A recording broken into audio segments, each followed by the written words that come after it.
Greetings, everyone. Can everybody hear me?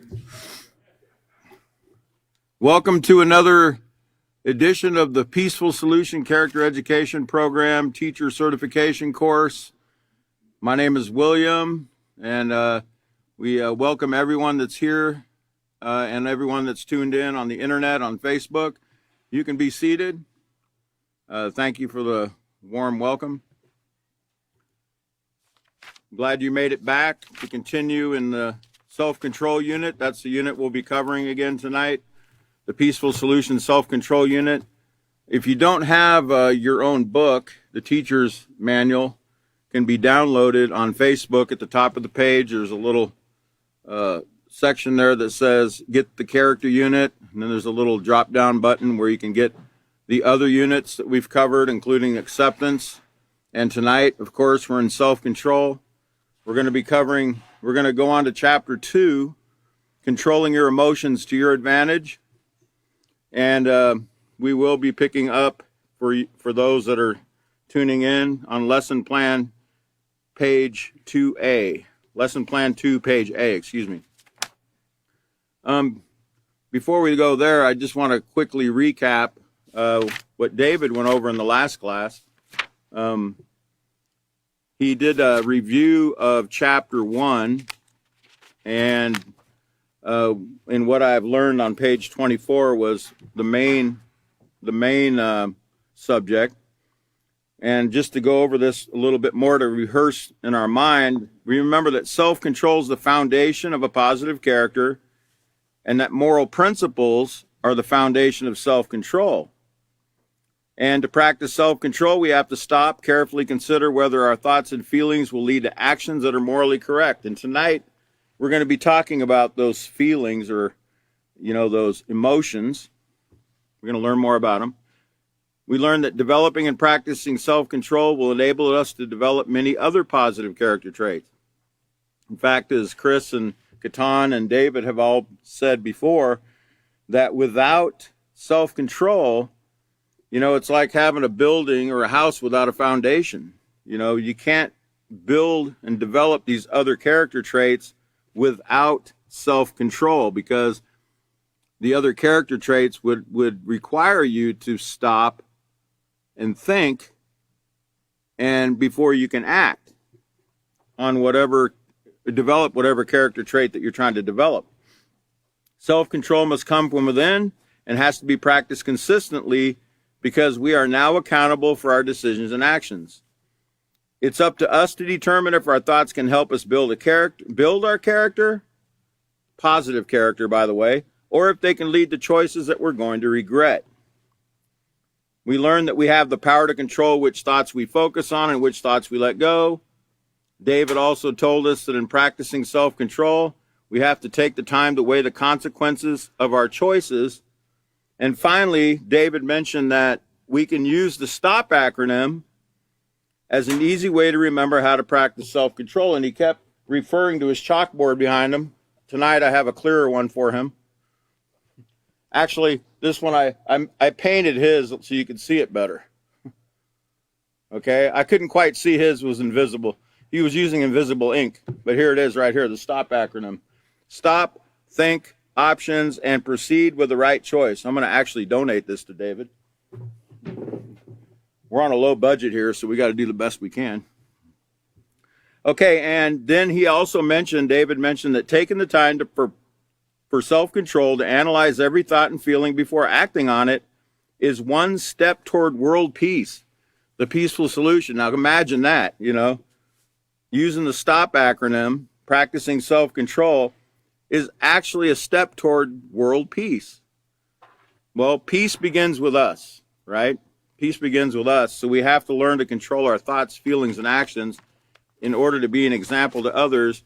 And this thing will spread like wildfire eventually, and the whole world will be learning this peaceful solution. So tonight, we're going to go on to Chapter 2, Controlling Your Emotions to Your Advantage. We're going to look at the note to the teacher there on Lesson Plan 2, page A. And it says, controlling your emotions to your advantage. Note to the teacher, helping children understand the range of human emotions and how to place them in their proper perspective will be the main focus of this lesson. Remember, when we're going over the note to the teacher, this is the note to us. These are the goals that are set for this lesson for the students. And remember, when we teach the students, who else are we teaching? Yeah, we're teaching ourselves.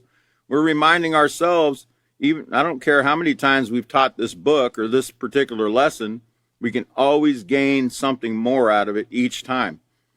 So it says that it's going to help the children understand the range of human emotions and how to place them in their proper perspective.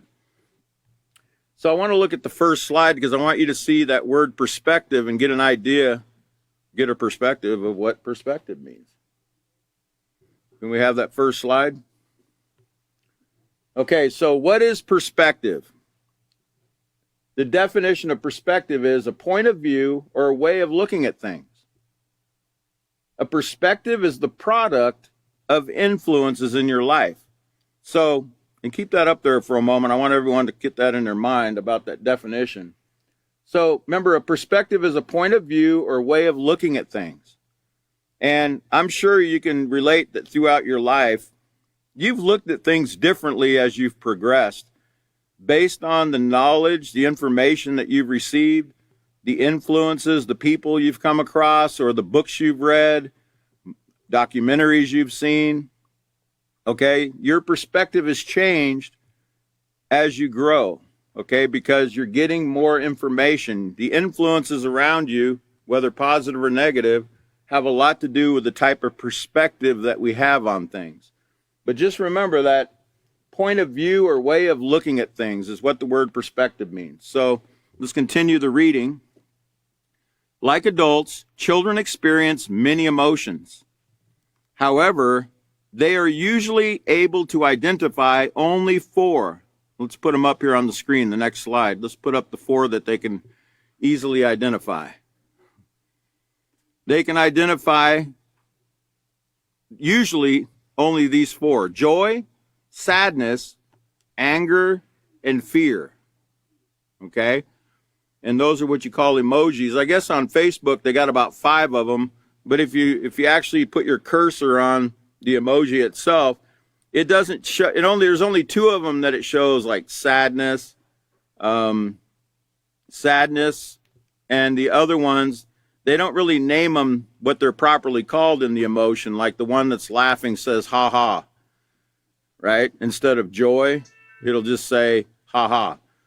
So it doesn't really explain what those emotions are. There's 5 of them on Facebook, so they might be familiar with those 5, but not necessarily by name. Now it says, although they recognize only some of their emotions, they feel and act upon many others. And I guarantee you, a lot of times they can't even tell you what emotion they're experiencing because they've never been taught what emotions are. We're going to learn in this chapter, we've got about 19 negative emotions and 17 positive emotions. So that's a total of 36 emotions, and they only recognize about 4 of them, teenagers. And I would venture to say a lot of adults don't even know the full range of human emotions. And you won't know unless you come to one place, the Peaceful Solution class, right? This is like a wealth. It's like a never-ending well of knowledge here, when you come to the Peaceful Solution. You learn so much that we should have learned when we were young, but they didn't have the Peaceful Solution until, only recently. So when children are unable to identify or verbalize what they're feeling, they usually make one of 2 equally poor choices. They either hold their feelings in, allowing them to fester, or they act out impulsively. Now, fester, I had to bring in an expert on festering or fester because we have a correspondent that can explain it a little better. I had to bring him in. Can you put up the next slide so everybody can see Uncle Fester? Uncle Fester can explain what fester means better than I can. He's a pro at it.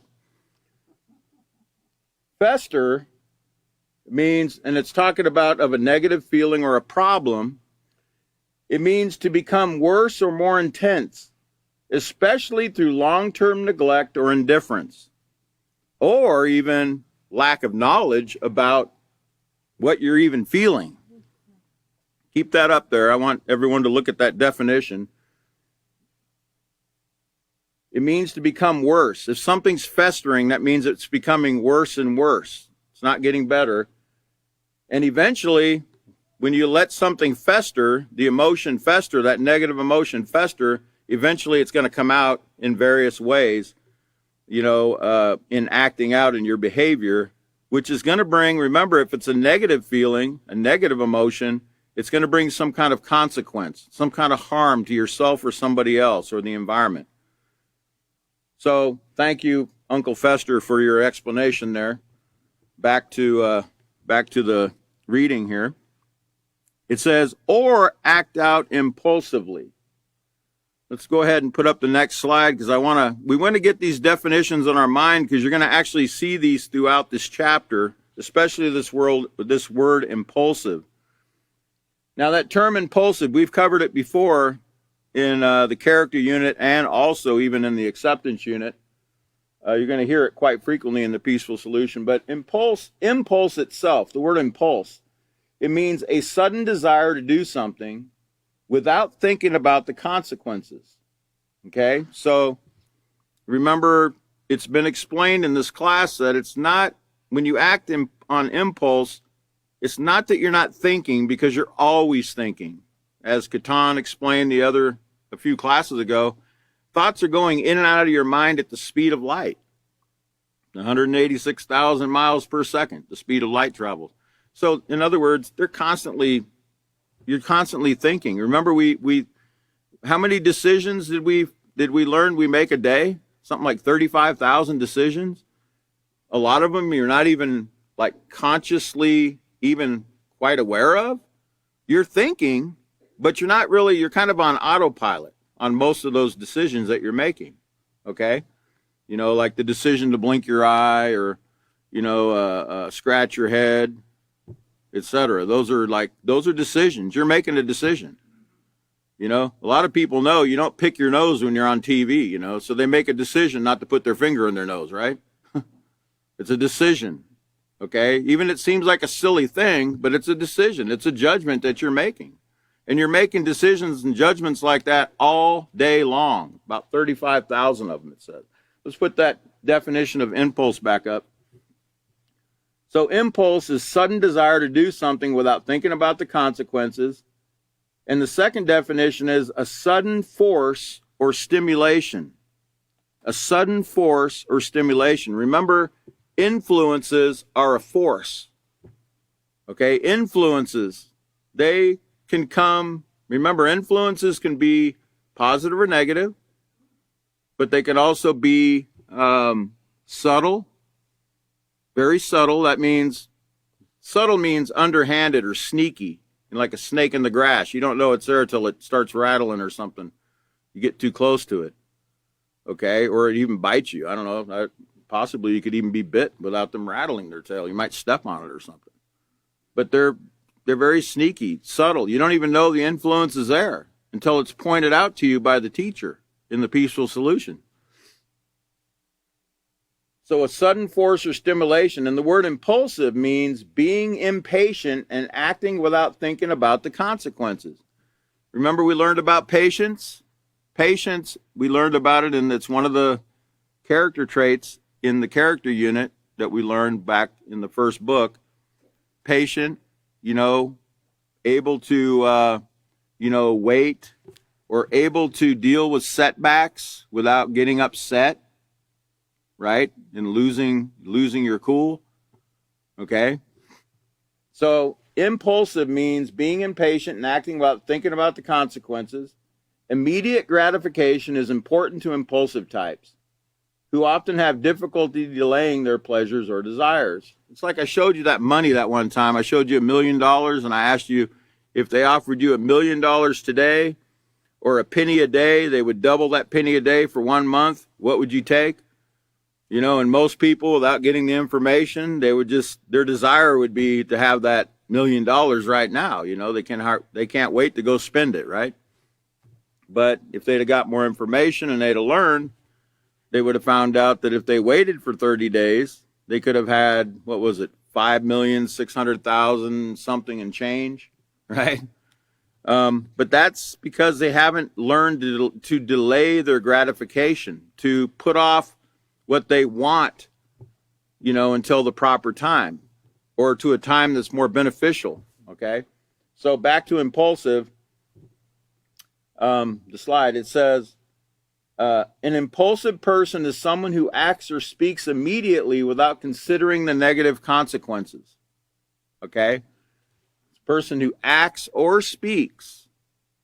Have you ever said something and then right after you said it, you're like, or you know, later on somebody points out what you said and you're like, oh man, it just kind of came out. I didn't really, well, you did think about it. You did think, but you might not have thought how it was going to affect somebody when you said it. And we do have to be careful not to speak too quickly about anything. You know, it's kind of like making a promise to somebody about something. We learn, I'm kind of jumping ahead, but if you were, you know, as parents, we learn that if we give our child our word that we're going to give them a bike, for instance, if they get a great grade on their report card, and come report card day, they come home and they show you they got a great report card, and you kind of hoping, you know, that they don't remember that you told them about that bike because you don't have the money. Well, you should have thought about that before you told them you were going to get it for them, because what do you think the child's going to think if you don't do what you said you were going to do? Are they going to trust you? Are we teaching them to keep their word if we don't keep our word? No, so we have to be careful, you know, to keep our word. We need to be careful, but we need to be careful that we can keep our word before we even say what comes out of our mouth. Because whatever you say, whatever comes out of your mouth, you have to do it because your reputation depends on it. Your reputation not only with the children, but with other adults, your coworkers, your classmates at school, etc., your parents, etc. Okay, so let me continue in the reading here. It says, unless children are taught to identify and effectively manage their emotions, they can easily develop the habit of dealing with their feelings inappropriately, and this can lead to a pattern of negative choices and behavior that are repeated over the course of a lifetime.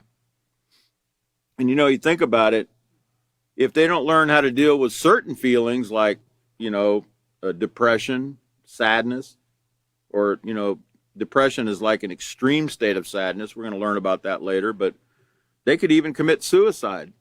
And many children, I think Chris probably could tell you the statistics about, he usually does mention the statistics of suicide with junior high students. It's very, very high.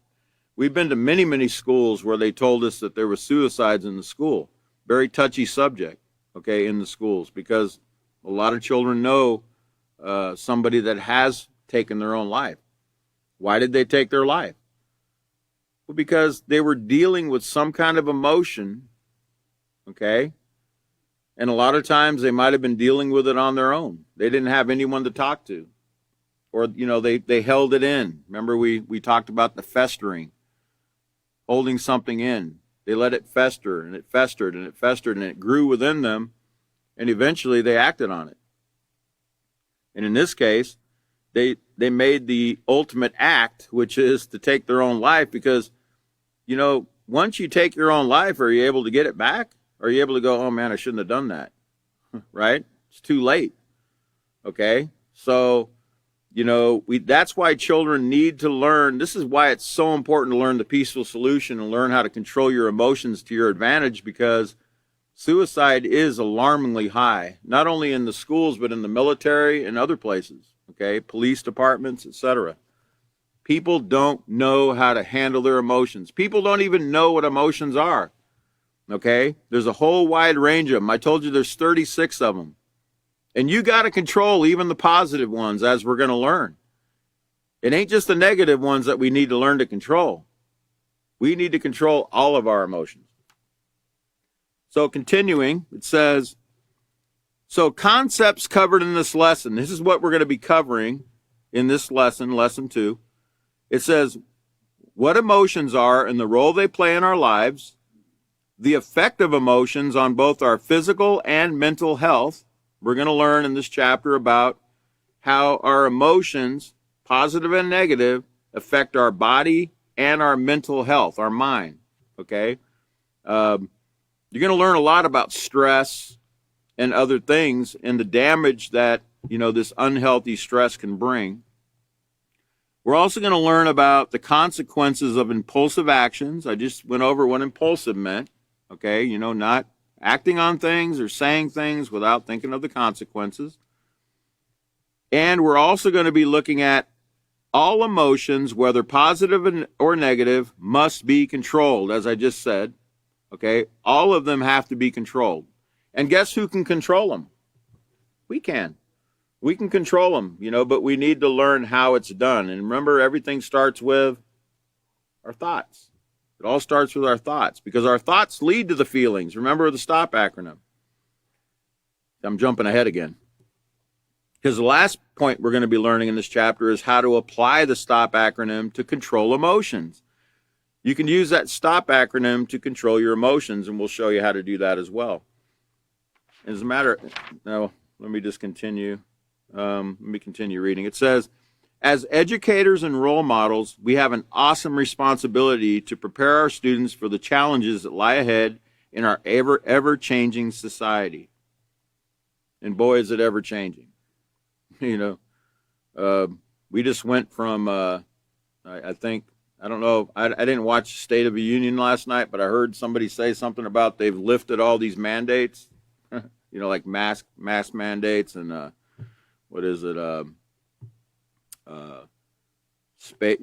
social distancing, so on and so forth.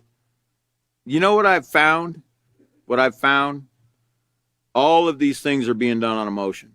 There isn't anything really being done on facts. If you'll pay attention to what's taking place in the political realm,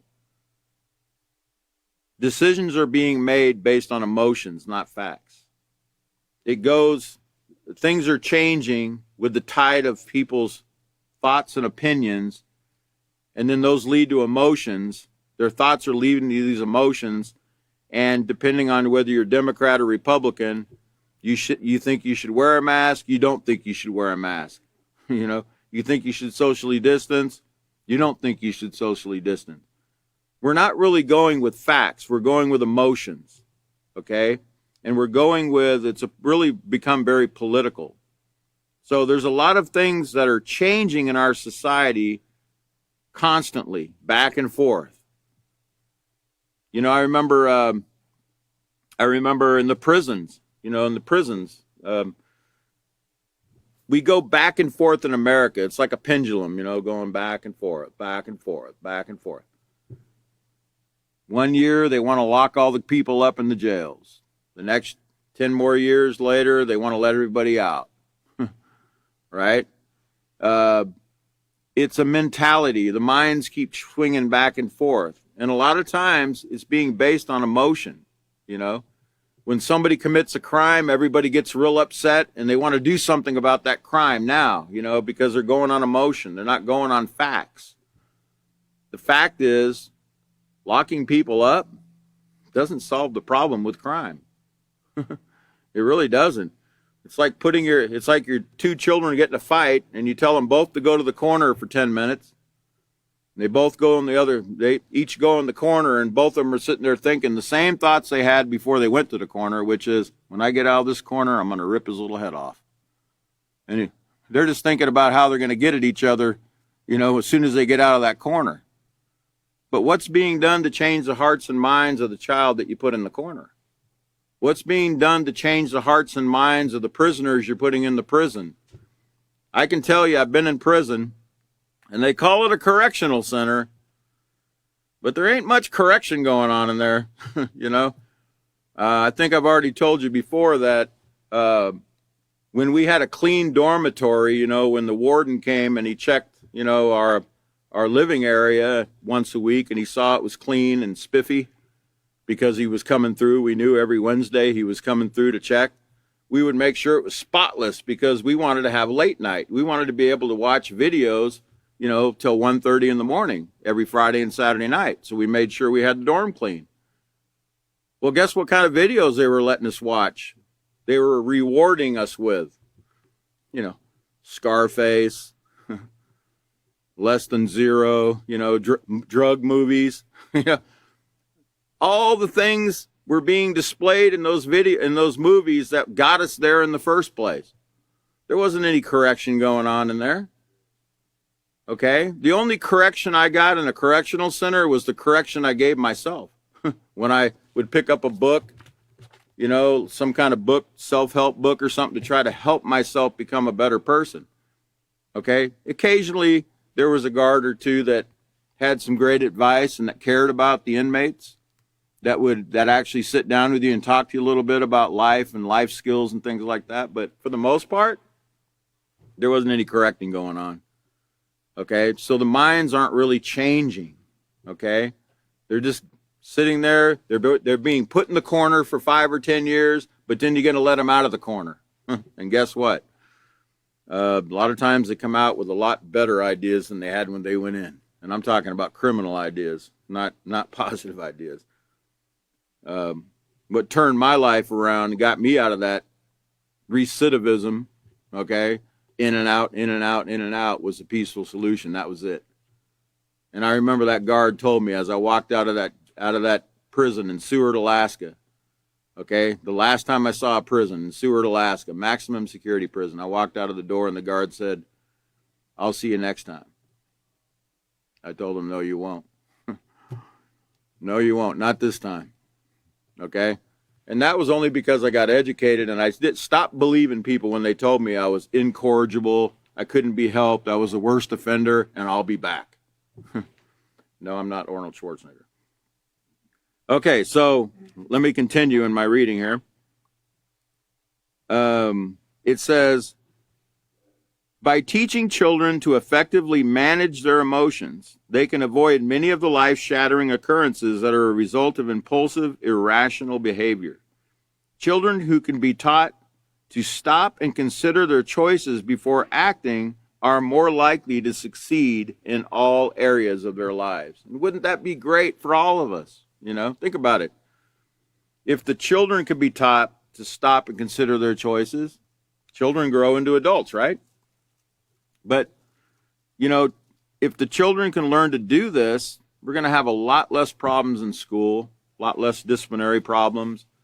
We won't see the school shootings like we've seen. We won't see any of those things because they'll be able to stop and think and consider these things, and they'll be successful. That's true success. True success is, making a right decision that doesn't bring harm to yourself, others, or the environment. That's true success. It's not how much money you have. I know a lot of successful people that really don't have a lot of money, okay?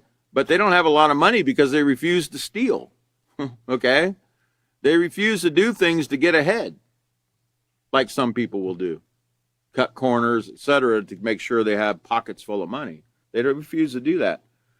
True success is how you treat other people. Remember, we learned that back in, I believe it was the character unit. True success is how we treat ourselves and others, okay, with respect, compassion, consideration, etc.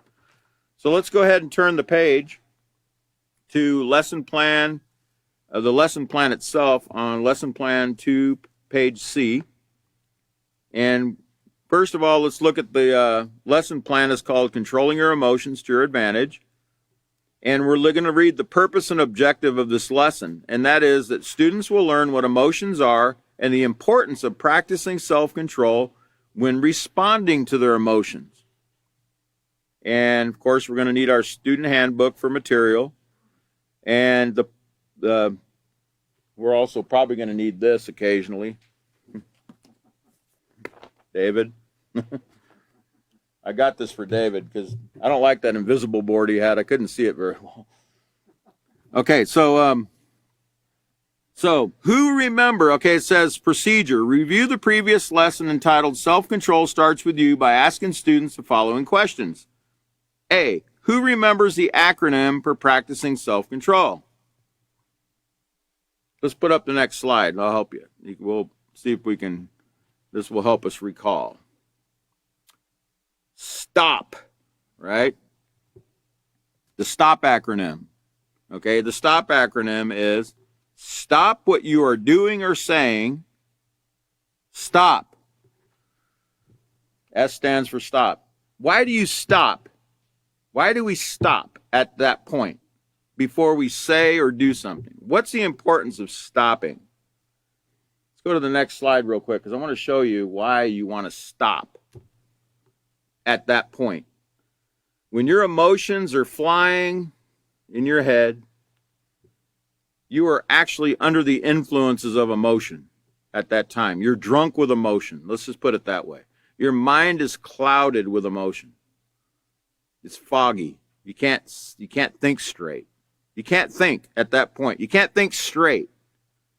You can't think rationally and sensibly, so your mind is clouded. A mind clouded by emotions cannot think rationally or make a proper judgment.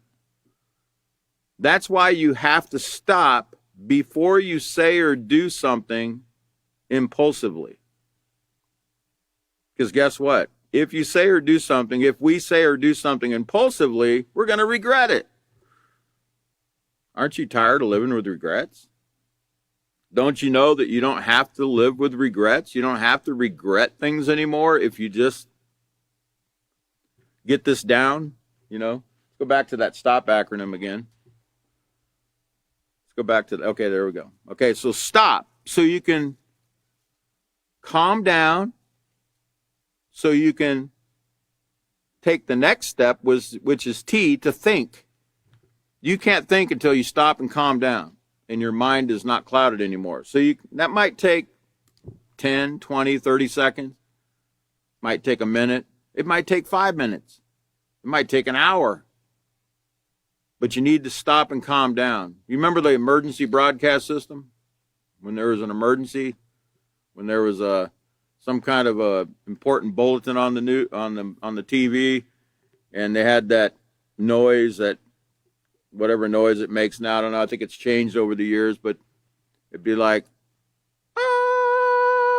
and on the TV, and you're like, oh no, what's going on? And you're like, you would see this is only a test, or they would say this is only a test of the emergency broadcast system. If this had been an actual emergency, you'd probably be dead by now because you didn't do anything.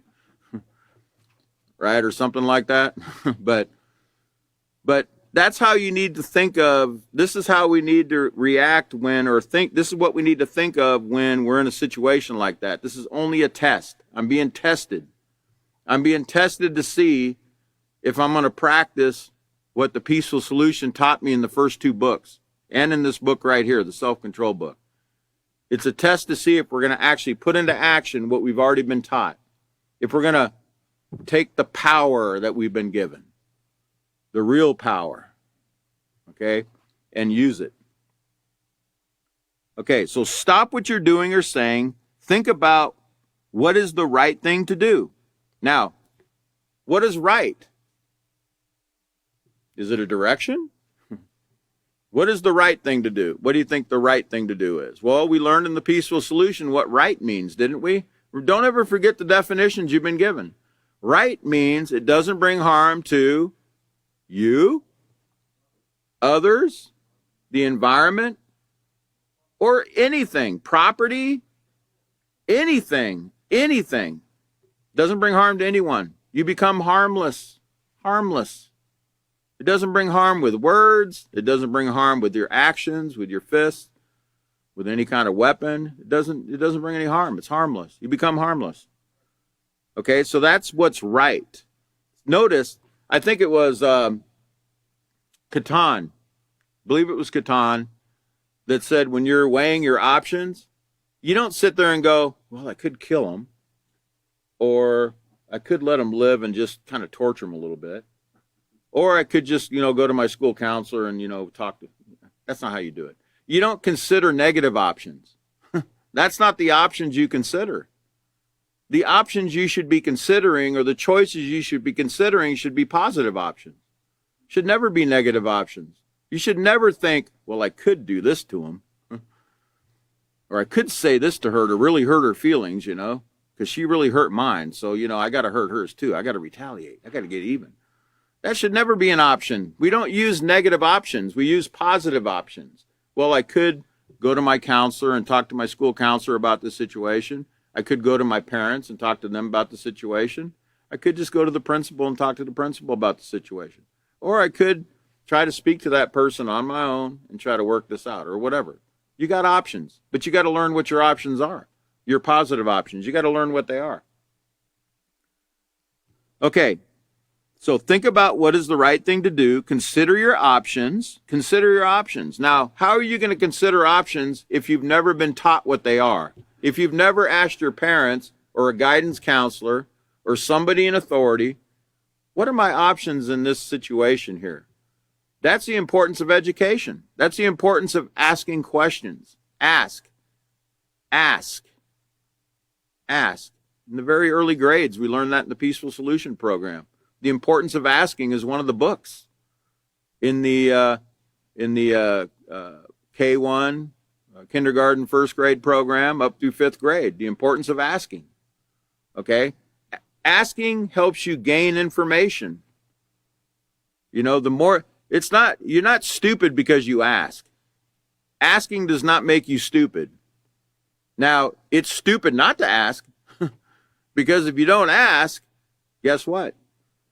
You don't get the information you need, and then you go ahead and do it, and then you find out, man, I shouldn't have done that. I should have asked somebody. I should have asked somebody first.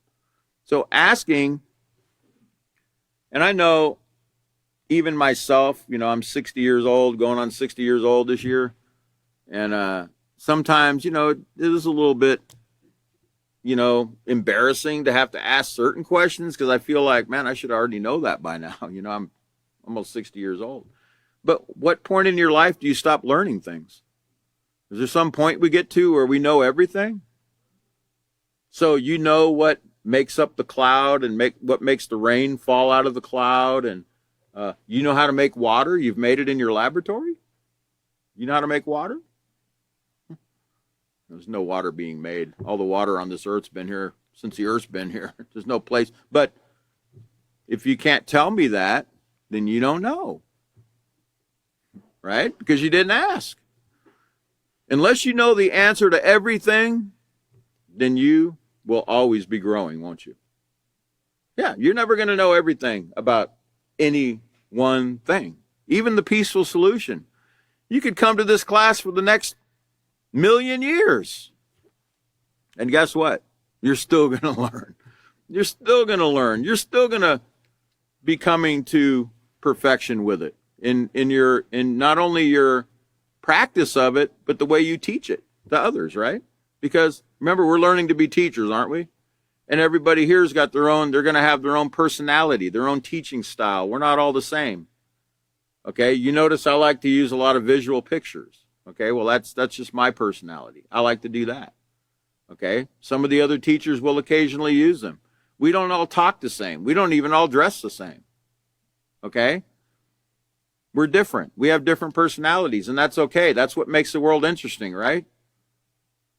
But guess what?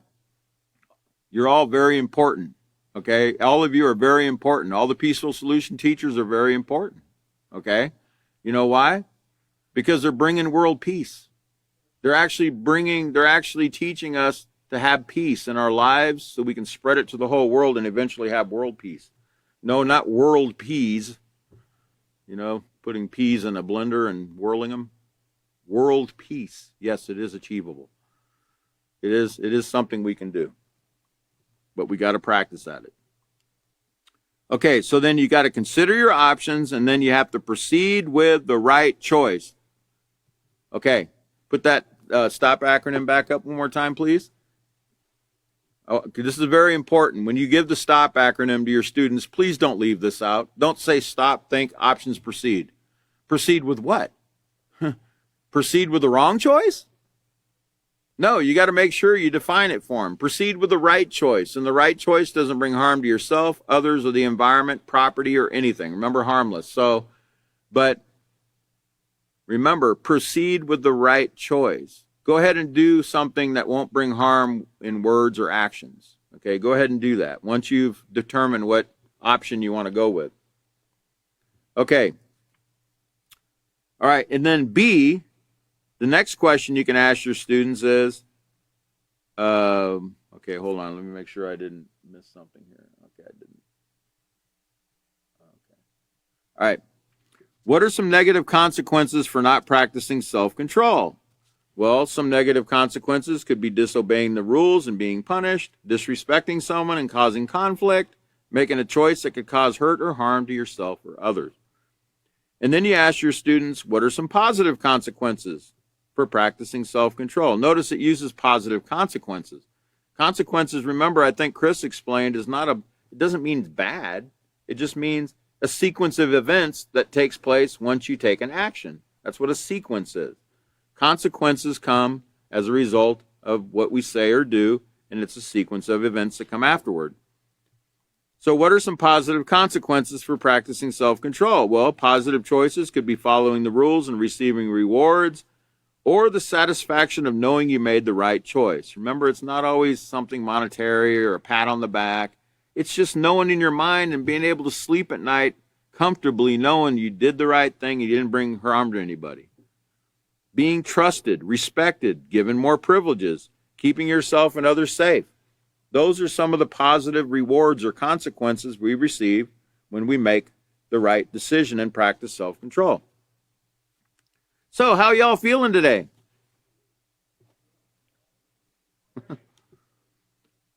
Okay, I see some people saying great. Some people look like they lost their puppy. Some people have smiles on their face. Some people look, I don't know, like they're playing poker. I don't know what they're feeling, right? So notice we're all in the same room, right? But we all have different emotions. And that's what you need to tell your students in step number 2 here. You know, even though we're all in the same environment right now, and we're having the same experience, we're all watching this program right now, we're all in this class, we can nonetheless have different feelings. Inform students that today they will learn more about emotions and the importance of practicing self-control when responding to their feelings. Instruct students to turn to page 29 in their handbooks to the section entitled Introduction and What are Emotions. Stress that emotions help to give our experiences and communicate meaning. So let's go ahead and turn to page 29. And at the top of page 29, it says, learning to stop, think, and put your emotions into perspective is another way to practice self-control, the peaceful solution. And remember, we learned the word perspective. It means the way we perceive, the way we look at things, our attitude toward things. And remember, it changes according to the influences in our life. Our perspective changes. So, chapter 2, controlling your emotions to your advantage. You have the power!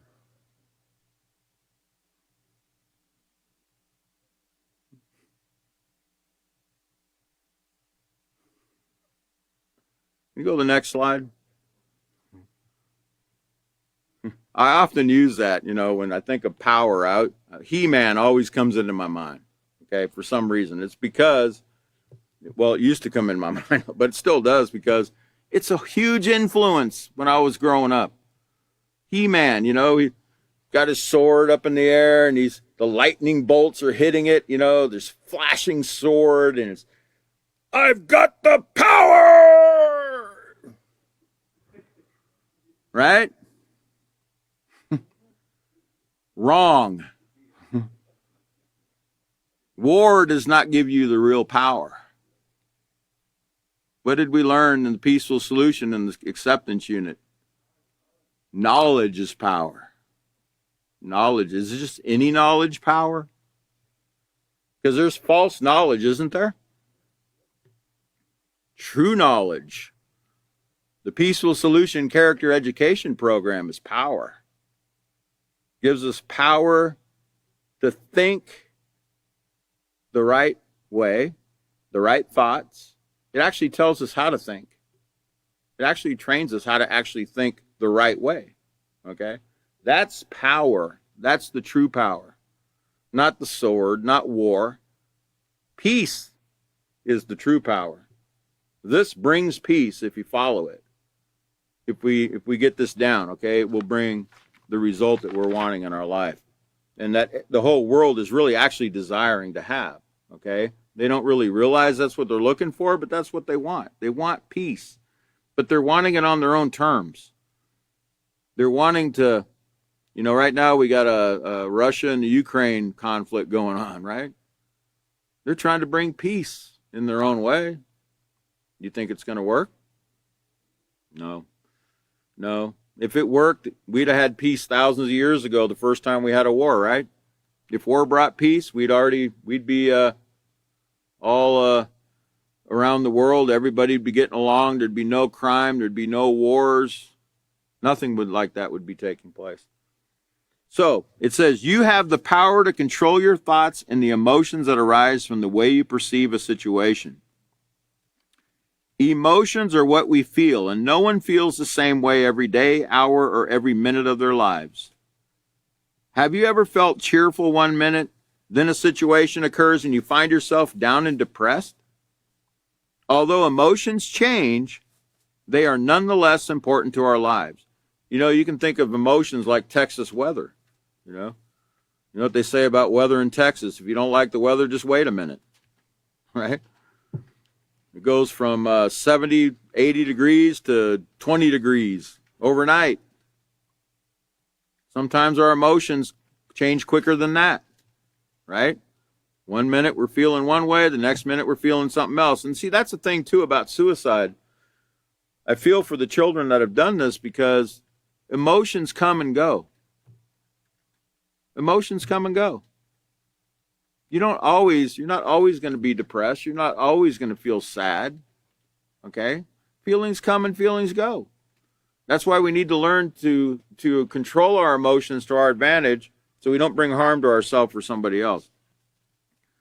It says, although emotions change, they are nonetheless important to our lives. Emotions inform us of our likes, dislikes, and needs. They also help us communicate with others and allow us to enjoy life's experiences. Without emotions, life would be dull and boring. Our experiences would be lifeless, and our communication and relationships would be uninteresting. And when I think of lifeless, dull, boring-looking things, the next slide comes into my mind. I think that's how we'd all look if we didn't have any emotion. Dull, lifeless, uninteresting. It'd be like y'all sitting around. You can take the slide down. You'd be sitting at the table, having supper with your family, and how'd your day go? It was really great, Dad. Mom, can you pass the salt? This chicken's really great. Does that sound like a great time? Bunch of robots sitting around the table eating. So emotions are important. They make our life interesting. So, however, as important as emotions are, if they're not controlled, they will control you. Emotions that are uncontrolled can lead to poor choices, which in turn can lead to impulsive behavior that you might regret. In this chapter, we're going to explore some of the consequences of not controlling our emotions. We will learn more about the importance of practicing self-control regarding our feelings. You see the word emotion and feeling being used interchangeably there because it's interchangeable. Feelings, emotions, etc. Okay, so let's go to page 30. Actually, I did read that. Okay. So page 30, what are emotions? I'm hoping to get through this at least tonight, okay?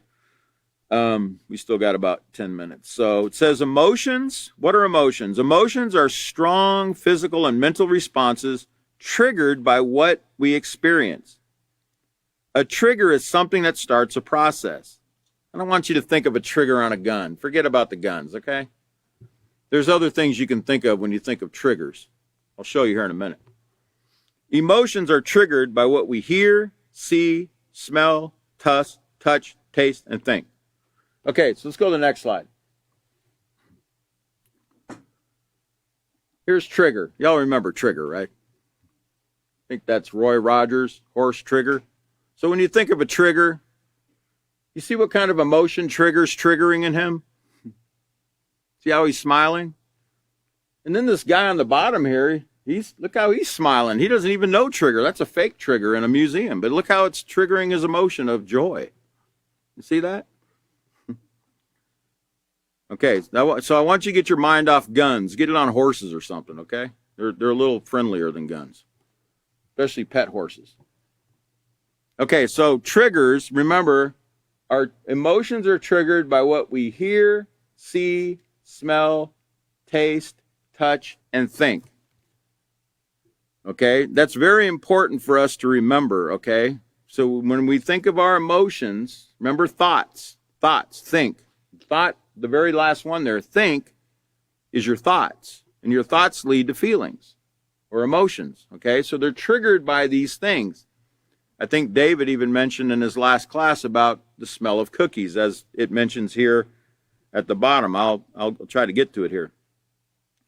Let's go ahead and we'll take the slide down. But don't forget trigger, the horse, okay? Don't think of a trigger on a gun, okay? Stop that. We have to train ourselves to stop thinking war, okay? Stop thinking war. And I'm not saying we can't use hunting rifles or something. That's not what I'm talking about. I'm talking about guns to hurt people, okay? We don't need that. So it says triggers can affect what we feel almost instantaneously. Our brain processes millions of pieces of information per second. You know, think about that.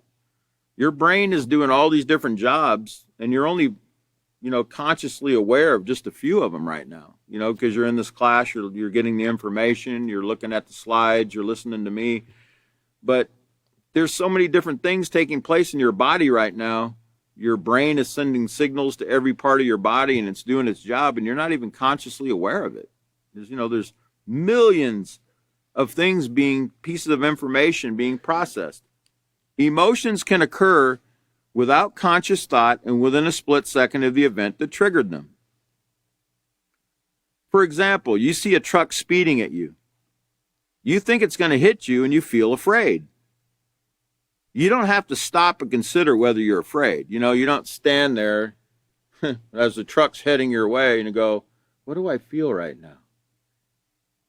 Let me think. What do I feel? What emotion am I feeling? Where's that book?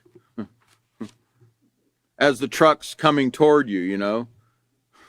What do you do when the truck's coming at you? You move.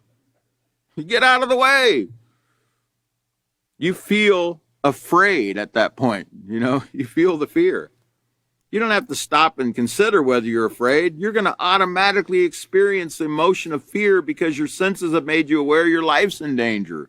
You don't have time to sit there and go, what was that thought? What was that emotion I learned? It's going to be too late by the time you figure it out. Okay, so it says other feelings might not be automatic or as easily identified as fear.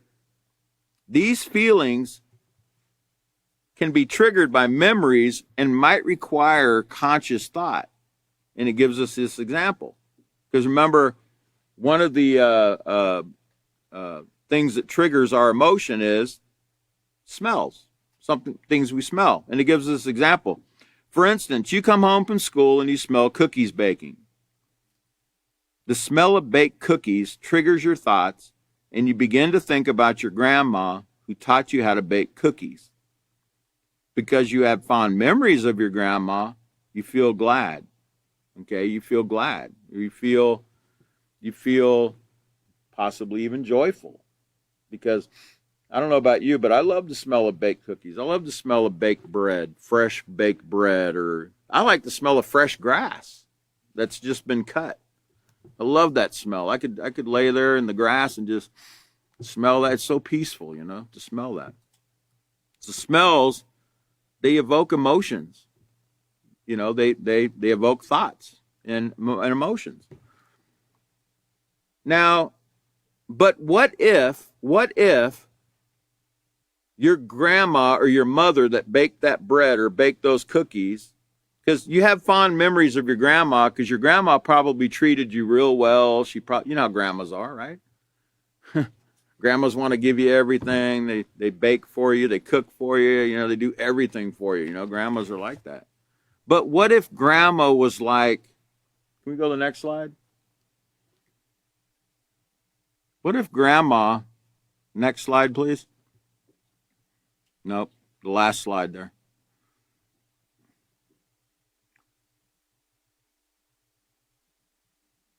Can you go to the last slide, please?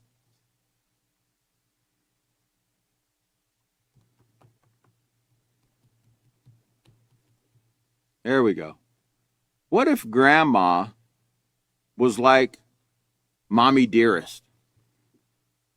I don't know if you remember that movie. It was from 1981. It was actually the year I graduated from high school. But, you know, it was a story of a movie actress. I think her name was Joan Crawford. And she had an anger issue. Okay. And remember, you can't blame her. Okay. She wasn't taught the peaceful solution. She didn't know how to control the emotion of anger. And oftentimes, as you're going to learn, anger leads to rage.